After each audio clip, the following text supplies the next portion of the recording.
یہ لوگ شرک، تجارتی خیانت، ناپ تول میں کمی اور رستوں پر ڈاکے ڈالنے جیسے گناہوں میں مبتلا تھے۔ حضرت شعیب علیہ السلام نے انہیں بہت نصیحت کی مگر وہ نہ مانے بلکہ انہیں جھٹلا دیا۔ آخرکار اللہ تعالیٰ نے ان پر ایک سخت عذاب بھیجا جس سے وہ ہلاک ہو گئے۔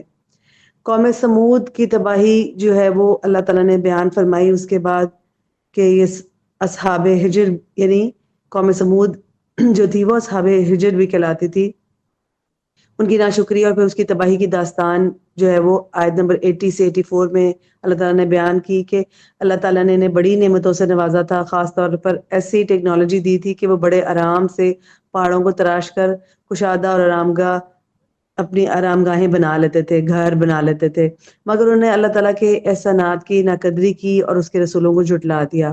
قوم سمود کا سب سے بڑا جرم یہ تھا کہ انہوں نے اللہ کے رسول حضرت صالح علیہ السلام کی اونٹنی کو قتل کر کے جو انہوں نے معجزے کے طور پہ مانگی تھی، جب وہ آ گئی تو انہوں نے اس کو قتل کر دیا تو اللہ تعالیٰ نے جو ہے وہ عذاب دیا۔ اللہ تعالیٰ نے انہیں ایک زلزلے اور خوفناک چیخ کے ذریعے تباہ کر دیا اور وہ ملیا میٹ ہو گئے۔ ان کے مضبوط ترین پتھروں کے گھر بھی انہیں اللہ کے عذاب سے نہ بچا سکے۔ اللہ تعالیٰ نے ان قوموں کے انجام کو عبرت کے طور پر یہاں بیان کیا ہے کہ اگر ہم اللہ کا کہنا نہیں مانیں گے تو اللہ کے عذاب کے لیے پھر ہم تیار رہیں۔ اور جو ہے وہ نافرمان قوم پر اللہ کا عذاب یقینی ہوتا ہے۔ جب ہم حد سے زیادہ کفر و شرک میں بڑھ جاتے ہیں تو اللہ تعالیٰ کا عذاب آتا ہے، اور اللہ کے نبیوں کو جھٹلانے والے جو لوگ ہوتے ہیں، قومیں ہوتی ہیں، اللہ تعالیٰ ہمیشہ ان کو تباہ و برباد کر دیتے ہیں۔ ناشکری کرنے والی قومیں جو ہوتی ہیں وہ اللہ تعالیٰ ان کو جو ہے وہ اللہ کی طرف سے زوال آتا ہے ان کے اوپر، اور جتنی بھی مضبوط ٹیکنالوجی میں انسان کو مل جائے یا وہ مصروف ہو جائے لیکن اس کے باوجود بھی اللہ کے عذاب سے یہ چیزیں نہیں بچا سکتی۔ اور تباہ شدہ جو قومیں تھیں ان کے کھنڈرات آج بھی نشان عبرت کے لیے موجود ہے، مگر صرف اس سے بھی سمجھنے والے ہی نصیحت حاصل کر سکتے ہیں۔ جس طرح اللہ تعالیٰ نے ہم پیچھے پڑھ کے آئے کہ قوم فرعون جب تباہ ہو گئی تو اللہ تعالیٰ نے فرعون کے بارے میں کیا آیت اتاری تھی کہ میں تیرے بدن کو تمام دنیا کے لیے عبرت کا نشان بنا دوں گا۔ تو ہم اپنے آپ کو دیکھیں کہ ہم اللہ تعالیٰ کی نافرمانیوں میں مصروف ہیں یا ہم اللہ تعالیٰ کے احکامات پر عمل کر کے اس کو راضی کرنے کی کوشش کر رہے ہیں۔ آیت نمبر 98 میں اللہ تعالیٰ فرما رہے ہیں فَسَبِّحْ بِحَمْدِ رَبِّكَ وَكُن مِّنَ السَّاجِدِينَ۔ سینے کی تنگی کا علاج اللہ تعالیٰ بتا رہے ہیں، غم، فکر، ہر چیز کا علاج جو ہے وہ اللہ تعالیٰ نے سجدے میں رکھ دیا، اپنی یاد میں رکھ دیا ہے۔ اس آیت میں اللہ تعالیٰ فرما رہے ہیں کہ سینے کی تنگی اور پریشانی کا بہترین علاج تسبیح اور تحمید میں ہے، یعنی اللہ کی تسبیح بیان کرتے رہنا ہے۔ فَسَبِّحْ بِحَمْدِ رَبِّكَ یعنی اپنے رب کے حمد کے ساتھ اس کی تسبیح بیان کریں۔ تسبیح کا کیا مطلب ہے کہ اللہ تعالیٰ کو ہر قسم کے عیب، نقص اور ان تمام چیزوں سے پاک قرار دینا جو اس کے لائق نہیں ہے، اور تمہید کا مطلب ہے کہ اللہ تعالیٰ کی ان تمام صفات کمال کے ساتھ تعریف کرنا جو اس کی شان کے لائق ہے۔ یعنی تسبیح اور حمد میں اللہ کی تمام صفات کاملہ شامل ہوتی ہیں۔ اور سجدہ کرنے والوں میں سے ہو جائیے، یعنی اللہ تعالیٰ نے یہاں وَقُم مِّنَ السَّاجِدِينَ کا خاص طور پر ذکر فرمایا کیونکہ بندہ اپنے رب کے ساتھ سب سے زیادہ قریب جب ہوتا ہے تو وہ اس وقت سجدے کی حالت میں ہوتا ہے، اور تکلیف اور پریشانی کے وقت اللہ تعالیٰ سے جو ہے وہ دعا کرنی چاہیے، اور آپ نفل پڑھیں اور اللہ سے باتیں کریں اور سجدے میں جا کر دعائیں کریں۔ حضرت فاطمہ رضی اللہ عنہا نے چکی پیسنے اور مشک میں پانی بھرنے کی مشقت کے باعث آپ صلی اللہ علیہ وآلہ وسلم سے جب خادمہ مانگی یا خادم کوئی بھی جو انہوں نے مانگا تو رسول اللہ صلی اللہ علیہ وسلم نے انہیں سوتے وقت تسبیحات فاطمہ پڑھنے کی ہدایت کی۔ یہ ہم سب کو معلوم ہے کہ سبحان اللہ، الحمدللہ اور اللہ اکبر 33 بار سبحان اللہ، 33 بار الحمدللہ اور 34 ٹائمز جو ہے وہ اللہ اکبر۔ یہ تسبیحات پریشانی اور خوف کو بھی دور کرتی ہیں۔ آپ صلی اللہ علیہ وآلہ وسلم نے فرمایا کہ جو شخص رات کے خوف، مال خرچ کرنے میں بخل یا دشمن کے مقابلے میں کمزوری محسوس کرے تو وہ یہ قول کثرت سے پڑھے، سبحان اللہ و بحمدہ۔ یہ اللہ کے نزدیک سونے کے پہاڑ کو اللہ کے راستے میں خرچ کرنے سے بھی زیادہ محبوب ہے۔ بسم اللہ الرحمن الرحیم، اتی امر اللہ فلا تستعجلوہ سبحانہ وتعالی عما یشرکون۔ ينزل الملائكة بالروح من أمره على من يشاء من عباده أن أنذروا أنه لا إله إلا أنا فاتقون۔ اللہ تعالیٰ فرما رہے ہیں اے کافرو اللہ کا حکم آ پہنچا لہٰذا اس کے لیے جلدی نہ مچاؤ، وہ پاک ہے اور اس سے بلند تر ہے جو یہ لوگ شرک کرتے ہیں، یعنی کہ جو قیامت کے بارے میں کہتے تھے کہ لے آؤ قیامت، تو اللہ تعالیٰ فرما رہے ہیں کہ اس کی جلدی نہ مچاؤ۔ وہ اپنے بندوں میں جس پر چاہتا ہے اپنے حکم سے وہی دے کر فرشتے نازل کرتا ہے اور ان بندوں کو حکم دیتا ہے کہ متنبہ کر دو کہ میرے سوا کوئی الہ نہیں، لہٰذا مجھی سے ڈرو۔ اللہ تعالیٰ اپنے الہ ہونے کے لیے زور دے رہے ہیں، توحید پر زور دے رہے ہیں ایکچولی۔ یہ مشرکین کے لیے دو ٹوک اعلان تھا کہ اللہ کا حکم آ چکا ہے سو جلدی نہ کرو اس کی، وہ پاک اور برتر ہے اس سے جنہیں وہ شریک بناتے ہیں ہر چیز سے۔ اس سورہ مبارکہ کا آغاز جلالی اسلوب میں ہوا ہے جو مشرکین مکہ کے لیے ایک سخت وعید کے طور پر آیا تھا اور انہیں خبردار کیا گیا تھا کہ تم جس عذاب کے حوالے سے جلدی مچا رہے ہو وہ اب آنے والا ہے۔ یہ دراصل غزوہ بدر کی طرف اشارہ ہے جو مدنی دور کے دوسرے سال میں ہی پیش آیا، جبکہ یہ سورہ مبارکہ مکی دور کے بالکل آخر میں نازل ہوئی۔ ان آیات میں مزید فرمایا گیا کہ قرآن مجید نازل کرنے کا مقصد یہ ہے کہ واضح ہو جائے کہ اللہ کے سوا کوئی معبود نہیں، اور یہ اعلان مشرکین کے عقائد پر ایک واضح ضرب ہے اور انہیں متنبہ کیا گیا کہ اللہ تعالیٰ کے ساتھ کسی کو شریک نہ ٹھہرانا ورنہ یہ سب سے بڑا ظلم ہے۔ شرک ان الشرک لظلم عظیم، اور حقیقی بھلائی اور نجات اسی میں ہے کہ انسان اللہ کی نافرمانی سے بچے اور صرف اسی کی عبادت کرے۔ اور ایک اور بات ہمیں یہ بھی پتہ چلتی ہے کہ جب بھی اللہ کا کوئی حکم آ گیا تو ہم نے اس کے اندر تاخیر نہیں کرنی اور فوراً سے حکم مان لینا ہے اللہ تعالیٰ کا۔ اللہ تعالیٰ نے ہر چیز کو الہام کر دیا، ہر مخلوق کو کہ اس کا کام جو ہے وہ اللہ تعالیٰ نے الہام کر دیا۔ یہاں پر بھی ایک بہت ہی خوبصورت بات اللہ تعالیٰ بیان کر رہے ہیں آیت نمبر 68 اور 69 میں، وَأَوْحَى رَبُّكَ إِلَى النَّحْلِ أَنِ اتَّخِذِي مِنَ الْجِبَالِ بُيُوتًا وَمِنَ الشَّجَرِ وَمِمَّا يَعْرِشُونَ ثُمَّ كُلِي مِن كُلِّ الثَّمَرَاتِ فَاسْلُكِي سُبُلَ رَبِّكِ ذُلُلًا يخرج من بطونها شراب مختلف ألوانه فيه شفاء للناس إن في ذلك لآية لقوم يتفكرون۔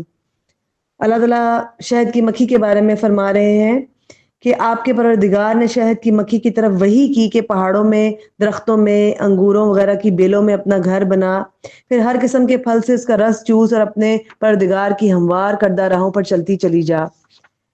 ان مکھیوں کے پیٹ سے مختلف رنگوں کا مشروب نکلتا ہے، یعنی جسے شہد کہتے ہیں، جس میں لوگوں کے لیے شفا ہے۔ یقیناً اس میں بھی ایک نشانی ہے ان لوگوں کے لیے جو غور و فکر کرتے ہیں۔ اللہ تعالیٰ نے شہد کی مکھی کو ایک حیرت انگیز نظام عطا کیا ہے۔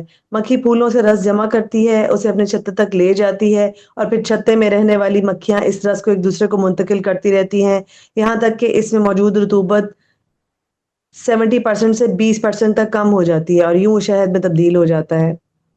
شہد کی مکھی اپنی جسامت کے مطابق انتہائی وزنی بوجھ اٹھانے کی صلاحیت رکھتی ہے، جبکہ بڑے سے بڑا جہاز اپنے وزن کا صرف چوتھائی حصہ ہی اٹھا سکتا ہے۔ یہ ایک بے مثال تنظیم، محنت اور مشقت کا نظام ہے جو ہمیں سکھاتا ہے کہ اللہ کی پیدا کردہ مخلوقات میں کتنی حکمت پوشیدہ ہے۔ اللہ تعالیٰ نے شہد میں شفا رکھی ہے۔ بعض علماء کے مطابق ہر بیماری کے لیے اس میں شفا ہے اور بعض کے نزدیک چند مخصوص بیماریوں کے لیے شفا ہے۔ شہد پینے، کھانے اور بطور مرہم بھی استعمال کیا جاتا ہے۔ آپ صلی اللہ علیہ وسلم نے فرمایا کہ 3 چیزوں میں شفا ہے: حجامہ لگوانا، شہد پینا، آگ سے داغ دینا۔ لیکن آپ صلی اللہ علیہ وسلم نے امت کو آگ سے داغنے سے منع فرمایا۔ یہ سب اللہ تعالیٰ کی عظیم قدرت کی نشانیاں ہیں۔